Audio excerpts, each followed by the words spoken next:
Good morning. Thank you for joining me today. This morning we'll be in Exodus chapter 37, verse 1, through chapter 38, verse 31.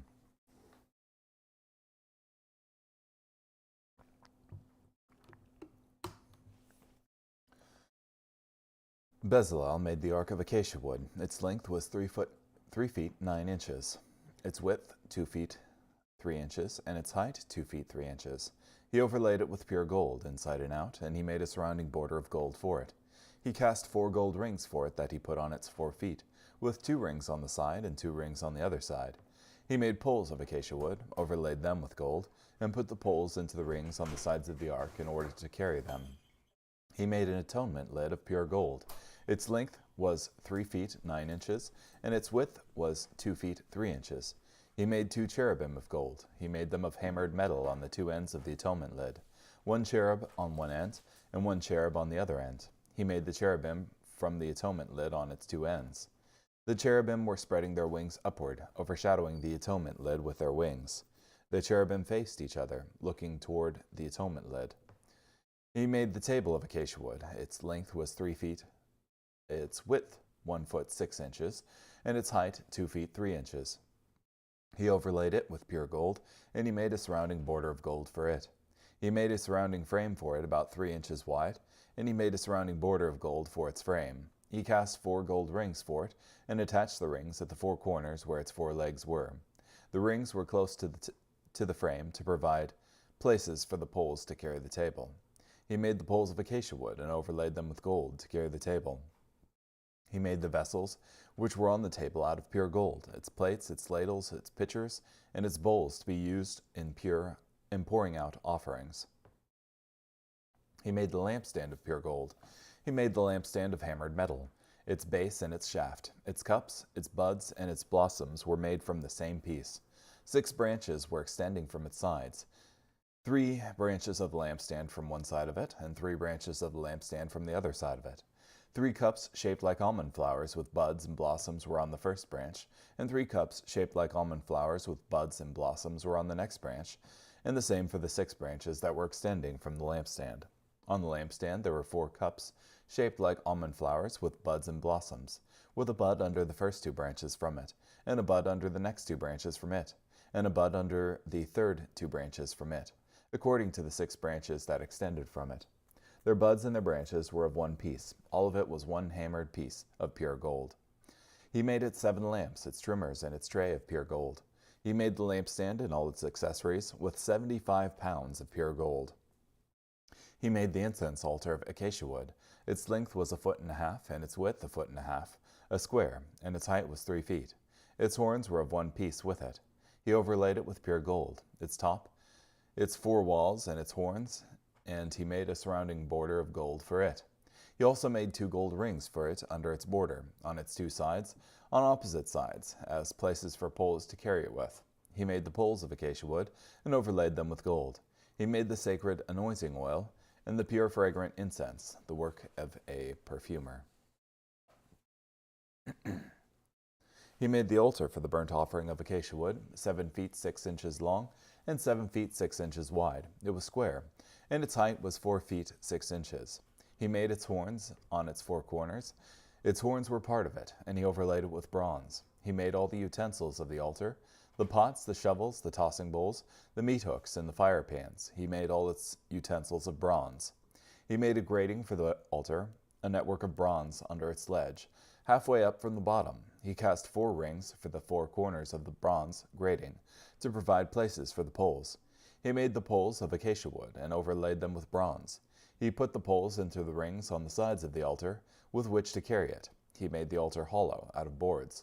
He made the large basin of bronze, and its pedestal of bronze, from the mirrors of the women who served at the entrance of the tent of meeting. He made the courtyard. For the south side of the hangings of the courtyard were of fine twisted linen, 150 feet long, with their 20 posts and their 20 bronze bases, with the hooks of the posts and their bands of silver. For the north side, the hangings were 150 feet, with their 20 posts and their 20 bronze bases, with the hooks of the posts and their bands of silver. For the west side, there were hangings 75 feet long, with their 10 posts and their 10 bases, with the hooks of the posts and their bands of silver. For the east side, toward the sunrise, it was 75 feet wide, with hangings on one side of the gate that were 22.5 feet long, with their 3 posts and their 3 bases. And for the second side of the gate of the courtyard, just like the other, the hangings were 22.5 feet long, with their 3 posts and their 3 bases. All the hangings around the courtyard were of fine twisted linen.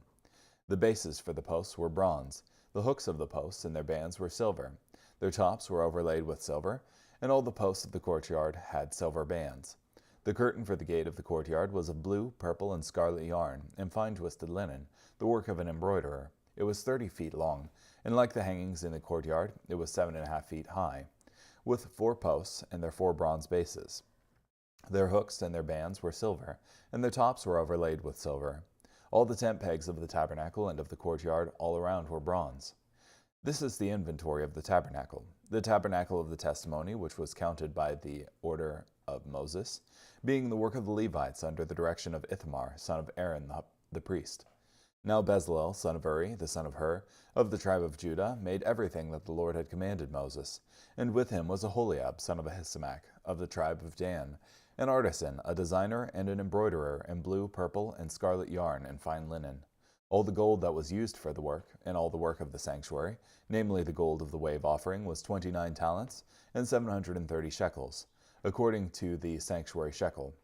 The silver of those who were numbered of the community was 100 talents, and 1,775 shekels, according to the sanctuary shekel. 1 bekah per person, that is a half shekel, according to the sanctuary shekel, for everyone who crossed over to those numbered, from 20 years old or older, 603,550 in all. The 100 talents of silver were used for casting the bases of the sanctuary and the bases of the special curtain, 100 bases for 100 talents, 1 talent per base. From the remaining 1,775 shekels he made hooks for the posts, overlaid their tops, and made bands for them. The bronze of the wave offering was 70 talents and 2,400 shekels. With it he made the bases for the door of the tent of meeting, the bronze altar, the bronze grating for it, and all the utensils of the altar, the bases for the courtyard all around, the bases for the gate of the courtyard, all the tent pegs of the tabernacle, and all the tent pegs of the courtyard all around.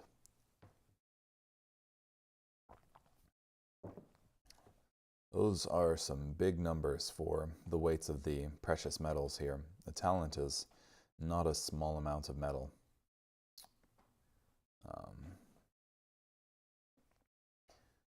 Also, it was kind of a blip in the middle, but it was interesting hearing that Bezalel crafted parts of the tabernacle from the mirrors that the women had in the court, who were serving at the entrance of the tent there, that they had mirrors that far back.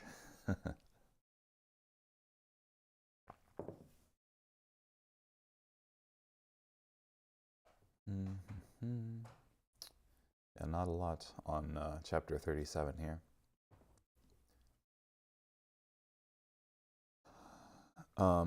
Yeah, from the bronze mirrors of the serving women. Exodus 30, 17 through 20. 1 gave the original command to build this container for the water of ceremonial washing. Here only we are told that the bronze used to make the laver came at least in part from the polished metal mirrors of some of the women of Israel.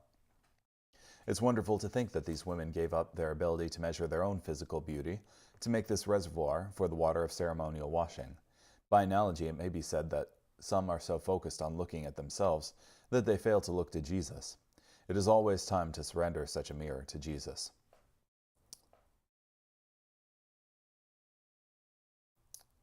It was highly significant that the brass of these mirrors was employed to construct that laver in which the priests must wash on approaching the altar or entering the tabernacle. It is in the beauty of holiness men must worship, and by the surrender of everything of the flesh. Yeah, that's a good point. Abandoning the beauty of the flesh for the beauty of the spirit.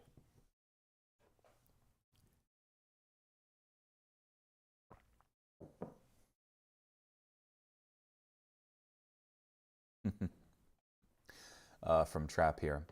Let those who view themselves oft in their looking glasses take his counsel, who said, Art thou fair? Be not like an Egyptian temple, varnish without and vermin within. Art thou foul? Let thy soul be like a rich pearl in a rude shell.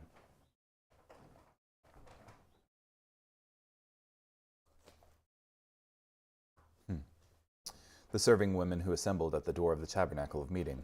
Apparently, there were a group of women in Israel who served God by regularly meeting to help the priests in the work of the tabernacle. The verb translated minister is rare and interesting, and is used in only one other place of women in the service of the sanctuary. It really means organized in bands for war, but it is used of ordinary Levitical service. Interesting. So you did have women who were part of this Levitical ministry here, helping to with, I guess, whatever happened at the entrance of the tabernacle meeting.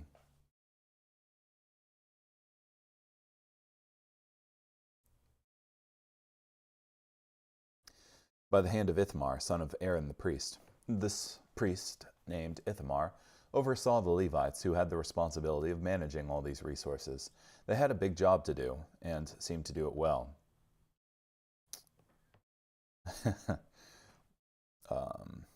Which was counted according to the commandment of Moses. By some estimations, the present-day value of the materials used in the tabernacle would total more than $13 million. Their combined weight would be almost 19,000 pounds. That is more than 9 tons, or 8,500 kilograms. This was a significant project to manage. The exact calculation teaches the necessity of thoroughness and accuracy in all things connected with money for religious work. Some wonder where Israel got all these resources out in the middle of the desert, but Exodus 12:36 reminds us that the children of Israel left Egypt with great resources because they had plundered the Egyptians, who willingly gave Israel what amounted to back wages for their years of slavery. All the gold that was used in all the work of the holy place, that is, the gold of the offering, was 29 talents and 730 shekels, according to the shekel of the sanctuary. Some estimate a talent to equal about 70 pounds, or 32 kilograms. This means there was something like 2,030 pounds of gold used in the tabernacle. It's a huge amount. The silver from those who were numbered. Exodus 30:13 through 16, described how the Israelites were to give silver as part of a census, accounting of the nation. This accounts for the high amount of silver given. What do we have here? 1,775 shekels.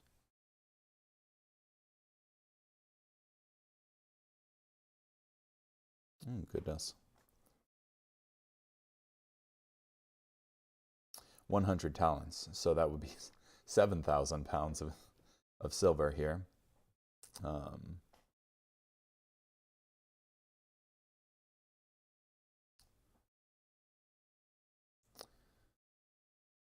And bronze for the wave offering, they had 70 talents, which is 490 pounds.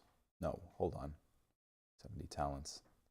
That would be 4,900. Yes, yeah.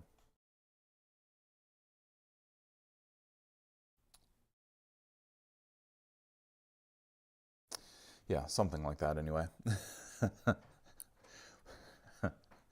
Don't do math on stream.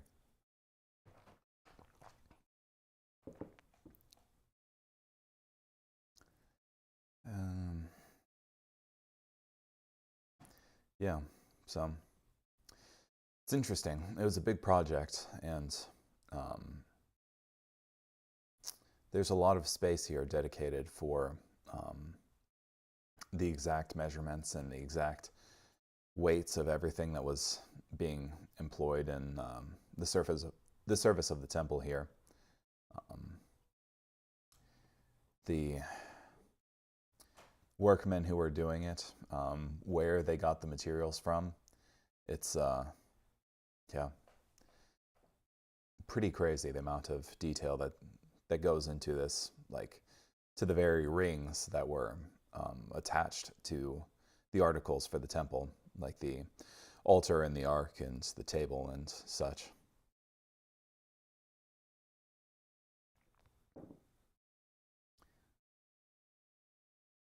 Hmm.